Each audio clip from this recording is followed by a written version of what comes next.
तुलसीदास जी महाराज no जन्म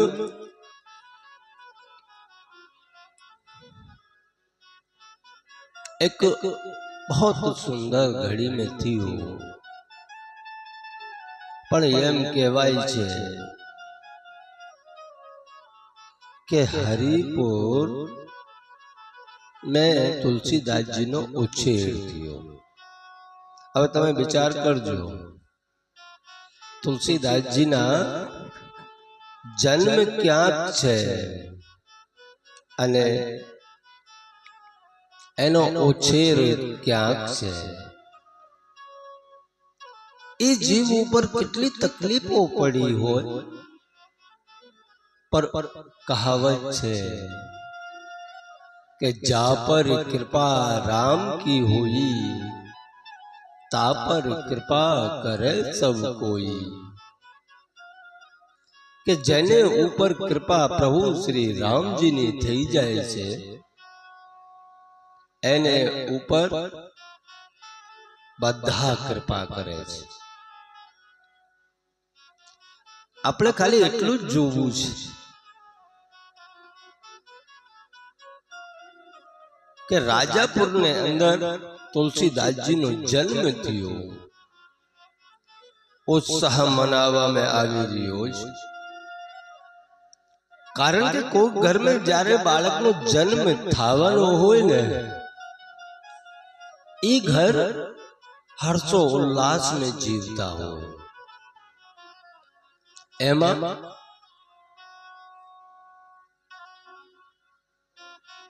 आत्माराम दुबे पोताना सगा संबंधी मित्रों जोड़े बैठक में बैठा छे,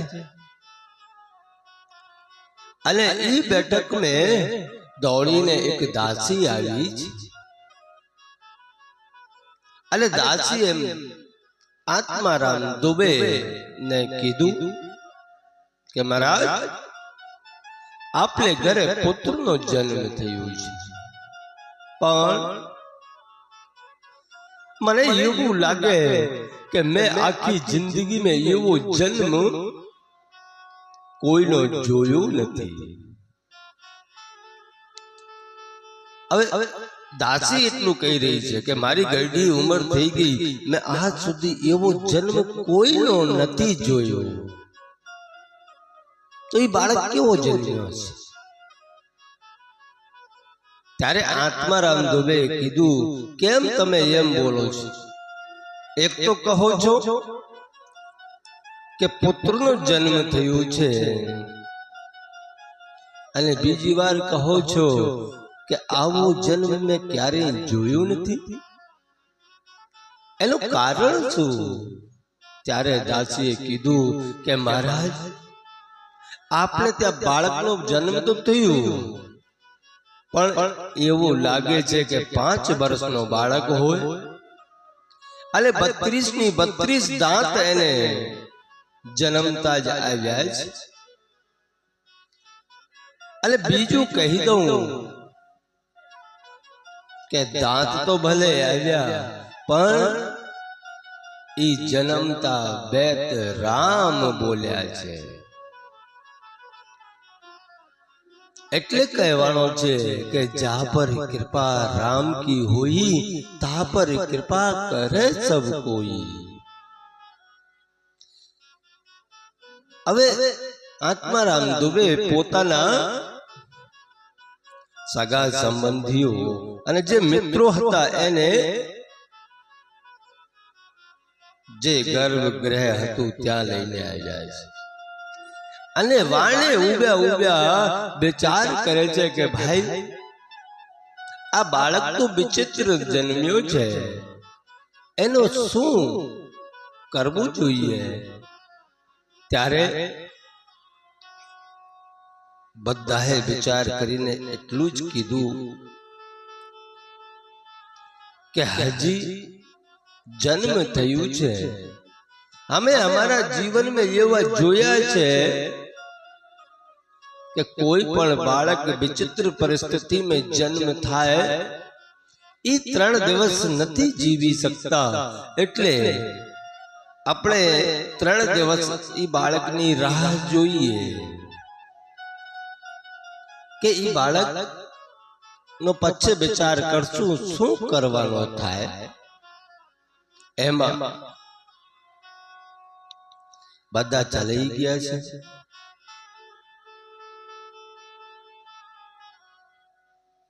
અને જ્યારે બધા ચાલી ગયા, 1 દિવસ 2 દિવસ નીકળ્યા છે. એકાદશીની બ્રહ્મ મુહૂર્તનો સમય આવ્યો છે. અને તુલસીદાસજીની જે જન્મ દાતા માતા હતી તુલસી, એને પોતે એવો આભાસ થઈ ગયું છે કે હવે મારા પ્રાણ મારા શરીરમાં નહીં રહે, એટલે આ પ્રાણ હવે હું ત્યાગી દેવાની છું. તો એને પોતાની દાસીને બોલાવ્યા, જેનું નામ ચુનિયા હતું. અને ઈ દાસીને કહ્યું કે પ્યારી સખી, તે મારી બહુ સેવા કરેલી છે, પણ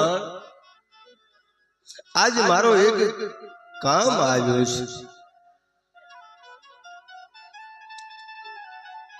કે મને લાગે છે કે હું હવે આ શરીર છોડી દેવાની છું. જો હું શરીર છોડી દઈશ તો મારા આ બાળકને આ લોકો જીવા નહીં દે. એટલે મારી એક વિનંતી છે કે તમે આ બાળકને લઈને તમારા ગામ હરિપુર જાતા રહો. તો ચુનિયા દાસીને તુલસી માતાએ પોતાના ઘરેણા આપી દીધા છે, બાળક આપી દીધા, અને કીધું જા તમે આ બાળકનો ઉછેર કરજો. હવે તુલસી માતા ઈ બાળકને ચુનિયાની ગોદમાં આપીને પોતાના શરીર છોડી દે છે. અને ઈ ચુનિયા દાસી ઈ બાળક જે જન્મતા બેત રામ નામ બોલ્યા છે, ઈ બાળકને લઈને હરિપુર આવી ગઈ છે. અને બધી વાત પોતાની સાસુને કીધું કે આવો આવો બનાવો બન્યો છે. તો એની સાસુએ પણ ચુનિયા દાસીને કીધું તે આ બહુ સારું કર્યું. અને હરિપુર में રહીને ઈ બાળકને કાવરી ગાયનો દૂધ પાવામાં આવે છે. પણ વિધિના વિધાન છે, ઈ વિધાનને કોઈ મેળવી શકતા નથી.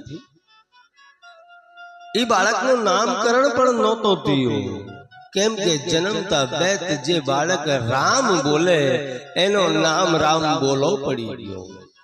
આખા ગામમાં એનો નામ રામ બોલા. એને જે કોઈ બોલાવે એ રામ બોલા કે નામથી બોલે. ધીમે ધીમે ધીમે ધીમે આયુષ જાવા મળી છે. 5 વર્ષના ઈ બાળક રામ બોલા થઈ ગયા છે. અને 5 વર્ષના જ્યારે બાળક થઈ ગયું, વિધિના વિધાન છે બાપ, કોણ બેઠી શકે.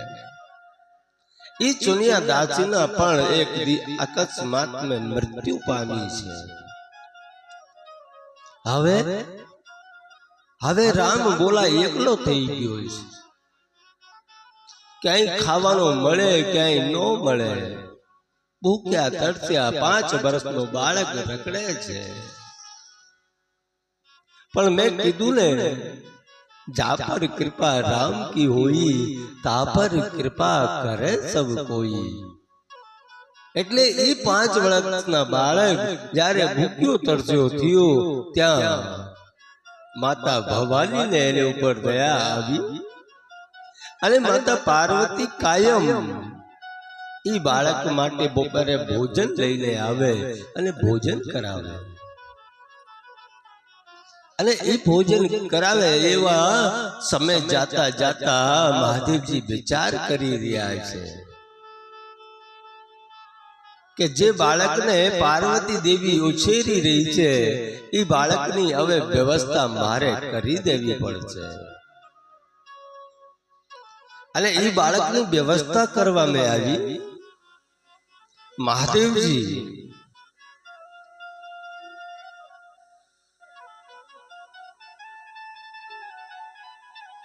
એ મહાદેવજીએ પછી નરહરાનંદજીને દર્શન દીધા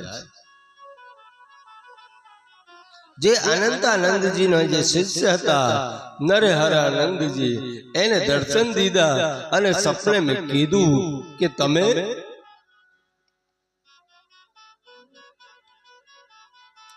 હરિપુર में एक राम बोला नामનો બાળક છે એને તમે લઈ આવો અને રામ શૈલીમાં એને દીક્ષા આપો અને દીક્ષા આપ્યા પછી એને રામ કથાનો અધ્યયન કરાવો હું એટલે જ કહું છું મારા બાપ જા પર કૃપા રામ की हुई ता पर कृपा करे सब कोई એટલે ભગવાન પોતે એની વ્યવસ્થા કરવા લાગ્યા છે નરહરાનંદજી હરિપુર ગયા છે ત્યાં ઈ રામ બોલા બાળકને લઈ આવ્યા છે પછી તો એમ કહેવાય કે ઈ બાળકના યજ્ઞો પવિત્ર થયા છે અને નામકરણ પણ થયું છે ઈ નામકરણ બાદ જે વૈષ્ણવી દીક્ષા હોય ઈ દીક્ષા આપવામાં આવી અને ઈ બાળકનું નામ તુલસીદાસ રાખવામાં આવ્યું ઈ તુલસીદાસજી હવે તો ત્યાં રહીને વિદ્યા અધ્યયન કરે છે કેમ કે જેને ઉપર પ્રભુ શ્રી રામજીની કૃપા થઈ ચૂકી છે ઈ તુલસીદાસજીને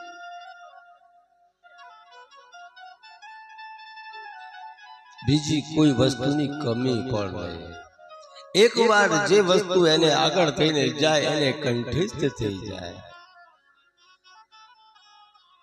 નથી કહેતા કે મૂક હોઈ બાચાલ પંગુ ચढ़ई गिरवर गहन કે રામ નામને અંદર એટલું પ્રભાવ છે રામજીની મહિમા એટલી છે કે જેને ઉપર કૃપા થઈ જાય ને બાપ ઈ મૂંગો માણસ પણ બોલતું થઈ જાય અને પંગુ માણસ હોય ને ઈ પણ ડુંગરો ચડી જાય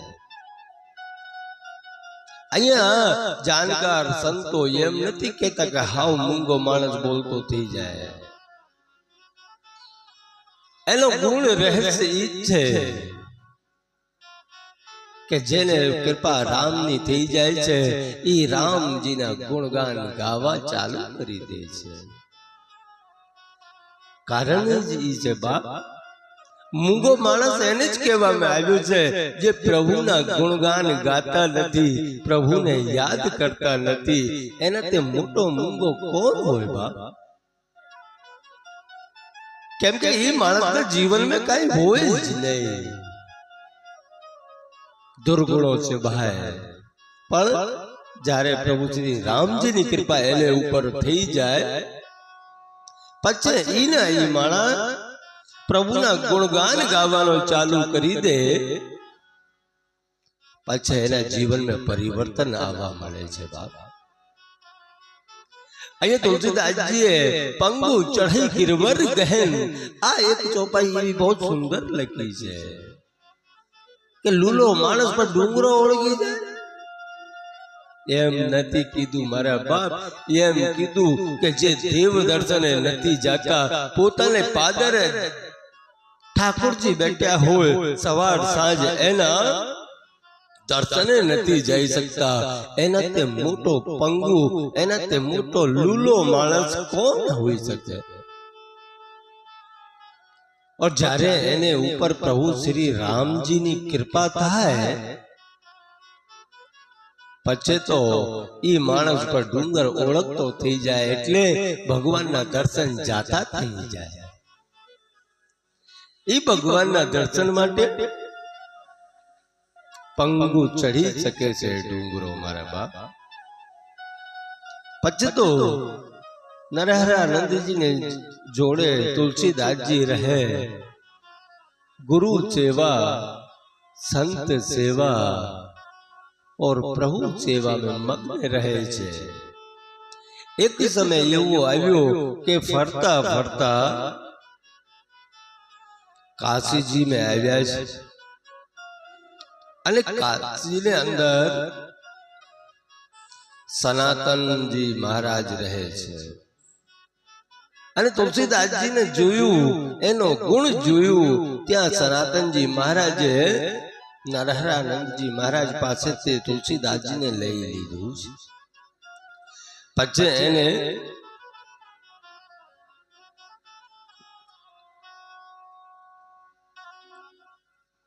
विद्या अध्ययन कराववामां आव्युं छे अने ई विद्या अध्ययन पूर्ण थया राम कथा पूरी थई